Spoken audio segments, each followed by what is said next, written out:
नमस्कार जी, नमस्कार सभी को मेरा राम राम। आखिरकार वो दिन आ ही गया जो जिस दिन का इंतज़ार पूरा देश कर रहा था, ख़ास तौर पे बिहार वासी कर रहे थे।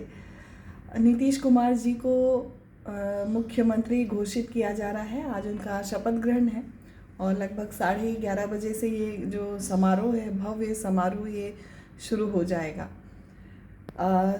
मतलब 80% लोगों का ये मानना है कि नीतीश कुमार जी के नाम पर चुनाव लड़ा गया था, उन्हें मुख्यमंत्री का चेहरा बनाकर ये चुनाव लड़ा गया था, इसलिए मुख्यमंत्री इन्हें शायद बनाया जा रहा है। जो भी हो, कुछ चीज़ें मजबूरी में होती हैं और कुछ चीज़ें करनी होती हैं, तो आप चाहे जो समझें, तो ये उसी का नतीजा है। देखिए, दिक्कत नीतीश कुमार जी में या हमारे बीजेपी में नहीं है, लेकिन कभी कभी क्या होता है कि कुछ चीज़ों को करना मजबूरी हो जाती है, क्योंकि हमने एक बार देखा है नीतीश जी को गठबंधन तोड़ते हुए।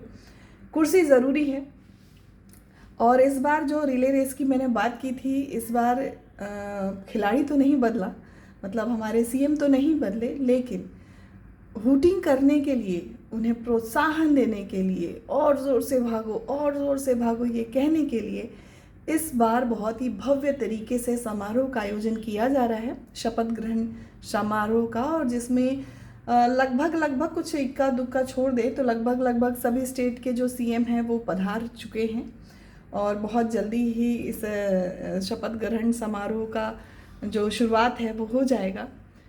तो अब ये कहना है मुझे कि अब ये देखने जैसा होगा बिहार वासियों के लिए भी और देशवासियों के लिए भी कि अब बिहार में क्या बदलाव आता है, क्योंकि कहीं ना कहीं 5 साल के लिए स्थिर हो गए नीतीश जी। तो अब बिहार में क्या नई शुरुआत होती है, जो ये नयापन देखने को मिला है इस बारों के चुनावों में, कि इस बार नए तरीके से विकास किया जाएगा, नए तरीके से सब कुछ किया जाएगा। तो बिहार की जनता ने खैर जो राय दिया, जो अब तो बिहार की जनता ही जानती है कि बिहार की जनता ने बीजेपी को चुना या नीतीश जी को चुना, लेकिन जिसे भी चुना हो, बीजेपी को नीतीश जी के साथ ही मिलकर काम करना है और नीतीश जी को बीजेपी के साथ मिलकर काम करना है।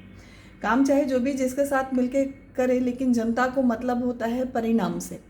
तो उम्मीद है कि कुछ बेहतर हो रहा है तो कुछ बेहतरीन परिणाम आएंगे। तो बिहार वासियों के साथ साथ देशवासियों को भी बहुत बहुत बधाई, क्योंकि हर स्टेट का दौड़ना हमारे देश के दौड़ने के लिए बहुत ज़रूरी है। हम किसी एक को छोड़ करके देश को आगे नहीं बढ़ा सकते। तो कहीं ना कहीं बिहार को मजबूत स्थिति में ले जाना पूरे देश की एक जिम्मेदारी भी है और पूरे देश को आगे बढ़ाने का एक अहम हिस्सा भी है।